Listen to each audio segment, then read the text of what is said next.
Oke, halo teman-teman, di sini gue akan coba share gimana caranya kita menentukan harga jual suatu produk. Jadi sebenarnya harga jual suatu produk ini tricky teman-teman. Baik teman-teman yang jualan offline maupun online ya. Jangan cuma kalau misalnya kita nentuin harga produk ini, misalnya katakanlah kita beli sesuatu harga 50.000 ya udah kita jual 60.000 gitu aja. Enggak, jangan gitu. Kita perlu mempertimbangkan banyak hal termasuk biaya-biayanya. Ini yang gue contohkan ini. Misalnya contohnya pakai Excel ya, misalnya kita contohnya jualan online ya, ini jualan offline pun sama sebenarnya. Yang pertama kita perlu tahu nama barangnya apa, terus kemudian ini harga beli ya, harga belinya berapa. Dan biasanya kalau misalnya kita toko apalagi reseller gitu kan, biasanya kita belinya kan nggak mungkin satuan atau satu ya. Misalnya kita beli kaos ya, kaos katakanlah kaos A, ini aku kasih contoh kaos A gitu kan, harganya 735 gitu kan, kita beli satu lusin 12 ya. Nah kemudian ini di total, ini berarti ini harga dibagi jumlah, berarti harga beli satuannya ya, harga satuannya itu adalah 61.250. Nah ini kalau jangan misalnya oh ini berarti harga satuannya 61.000, oh kita jual aja 70.000 kayak gitu, enggak gitu, kalian akan rugi. Ini gue kasih contoh sederhana. Misalnya kita kasih 70.000 ini ya, tuh, oh kita masih untung ya, cuman untungnya 1.400 doang per kaos gitu. Biasanya kita jual 65.000. Nah kita minus loh, rugi 3.000. Meskipun kita beli 61.000 tapi kita jual 65.000, kita masih rugi loh. Padahal ini harga satuan sama harga jualnya lebih besar harga jualnya loh. Kita jual lebih mahal, tapi kita tetap rugi karena ada biaya-biaya tertentu gitu ya. Ini aku contohkan misalnya di Tokopedia. Ini kategori itu di Tokopedia kan ada beberapa kategori. Nah di sini aku ada ininya tabelnya. Jadi ini adalah biaya layanan. Kalau misalnya kalian punya toko di Tokopedia, itu biaya layanannya. Kalau saat ini ya, saat aku record video ini, itu ada kategori A, B, C, D, E. Kategori A 6,5%, ini biaya ya, cost ya, biaya power merchant 5,5, 4, 3,1, 2 dan sebagainya. Anggaplah kaos itu kategori C ya. Katakanlah C berarti biayanya adalah 4% di sini. Jadi ini gue cari kategori C, ini kali harga jualnya per 100 ya. Ini berarti 4% dari 65.000 adalah 4225. Oh sorry, ini kategori A ya. Kategori A berarti berapa? 6,5%. Sorry, 6,5%. Ini karena kategori A. Kalau kategori C, kalau ini adalah kategori C, maka ini. Oh benar. Ini kalau misalnya kategori C, kita ruginya 1.450. Itu anggap aja kita kategori C ya, berarti 4%. Maka biaya power merchantnya adalah 2.600. Terus ini adalah biaya gratis ongkir. Kalau misalnya pembeli menggunakan gratis ongkir itu juga 4%, maka 2.600 juga. Jadi omset yang kita dapatkan, omset itu adalah ibaratnya kayak kita beli berapa, terus kita dapatnya berapa nanti. Ini kan langsung dipotong ya. Ini kan langsung dipotong di Tokopedia-nya ya. Dipotong, jadi kita dapat cuman 59.000. Jadi harga satuannya ini adalah 61.000 kita belinya, omsetnya kita cuman 59.000. Jadi kita rugi 1.450. Ini yang nggak kita inginkan ya. Caranya gimana? Kalau misalnya kita tetap pengen jual 65.000 atau misalnya harga pasarannya nih kaos A ini adalah 65.000, maka kita harus mengurangi biaya cost. Misalnya gratis ongkirnya nggak kita pakai gitu. Tapi kalau gratis ongkirnya nggak kita pakai, ya orang beli online itu kan apa ya, menginginkan gratis ongkir biar ongkirnya murah gitu kan, biar nggak bayar ongkir gitu kan. Kalau nggak gratis ongkir ya biasanya kebanyakan orang nggak jadi beli, maka jangan dinonaktifkan. Kalau power merchant-nya ini, kalau power merchant kan berarti kita, misalnya ini contohnya di Tokopedia, berarti kan kita dibantu Tokopedia untuk mempromosikan barangnya, maka jangan dinonaktifkan. Sama di Shopee juga gitu, misalnya katakanlah, atau misalnya di Tokopedia atau di manapun ya, kita ada biaya iklan katakanlah, ini cost-nya ditambah biaya iklan gitu misalnya. Ini bukan ongkir misalnya, ini iklan. kita biaya iklan. Ya iklannya berapa? Misalnya 2.600 juga katakanlah per satu barang ini gitu. Nah, ini juga perlu gitu. Makanya yang perlu kita kurangi, yang perlu kita lakukan yaitu ini satu-satunya jalan, memangkas harga belinya. Nah, kalau misalnya memang harga satuannya ini segini, kalau misalnya kita beli 12, coba deh nego sama penjualnya. Kalau kita beli banyak, dapat diskon nggak gitu? Dapat potongan harga nggak? Misalnya katakanlah kita dapat 1.300, 1.200.000 deh katakanlah ya. Kita beli 24. Nah, misalnya kita dapat nih 1.200.000 dapat 24. Nah, berarti kita masih untung tuh 9.800 per produk untungnya. Itu. Jadi kita jual 65.000, harga satuannya kita belinya 50.000 gitu. Ya mau nggak mau gimana lagi gitu kan. Kita nggak mungkin mengurangi ini kan karena online. Tapi kalau misalnya katakanlah kita nggak online juga ada biayanya loh. Misalnya katakanlah biaya untuk beli barang, bensin katakanlah. Nah, itu masukin di sini, bensin. Terus misalnya katakanlah biaya operasional, katakanlah gaji karyawan, gaji pegawai itu. Nah, kalau misalnya gaji pegawai atau yang nunggu itu kita kalau gue biasanya gini. Gue belum buat lagi ininya. Ini misalnya katakanlah ini offline deh, misalnya offline. Nah, misalnya katakanlah ini adalah gaji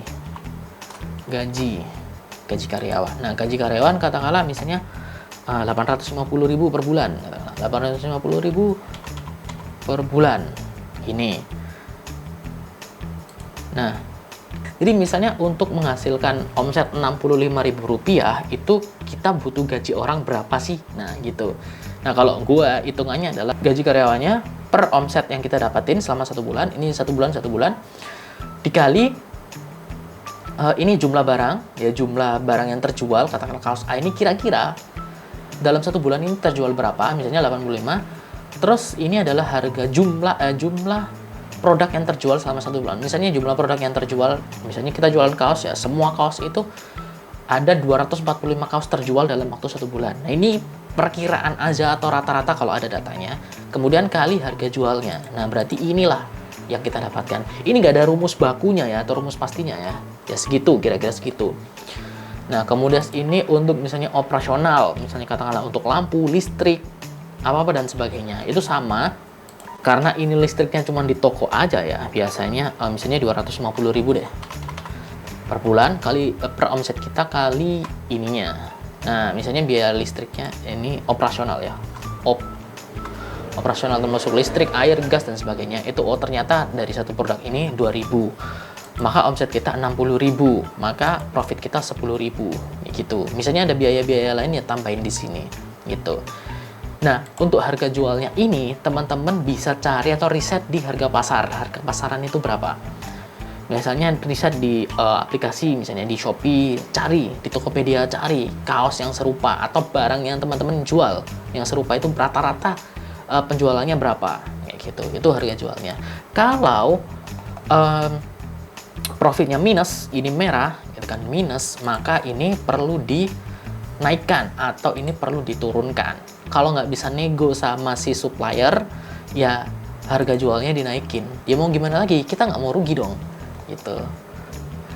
Kecuali memang ada promo nih, ada strategi promo nih katakanlah. Tapi tetap ya, even itu strategi promo atau strategi apapun, harga jualnya harus tetap ditentukan. Ini adalah harga standar minimal. Nah, untuk yang ditampilkan itu berbeda lagi. Gini, misalnya katakanlah ini gue kembaliin lagi ke ini adalah online aja ya.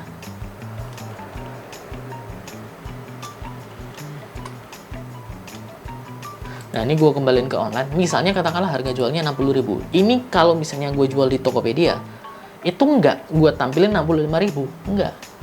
Tapi gue tampilin misalnya katakanlah 100.000 atau 120.000 atau 130.000. Misalnya 130.000. Ini yang tampil di online-nya, harga yang tampil di online-nya itu 130.000. Kenapa? Kenapa 130.000? Ini 130.000. Gue taruh di sini aja ya. Nah, gini. 1.300.000. Nah, ini 130.000. Kenapa kok 130.000 padahal harga jualnya 65.000? Ini untuk strategi untuk promo nantinya. Jadi yang kita masukin di awal itu harganya 130.000, masukin aja jepret gitu. Terus kemudian nanti kita akan ada strategi-strategi promo, ada strategi diskon, ada strategi misalnya flash sale katakanlah dan sebagainya. Dan harganya ini misalnya katakanlah di total di diskon di ini, terus nanti jadinya itu biasanya katakanlah 80.000. Ini jadinya.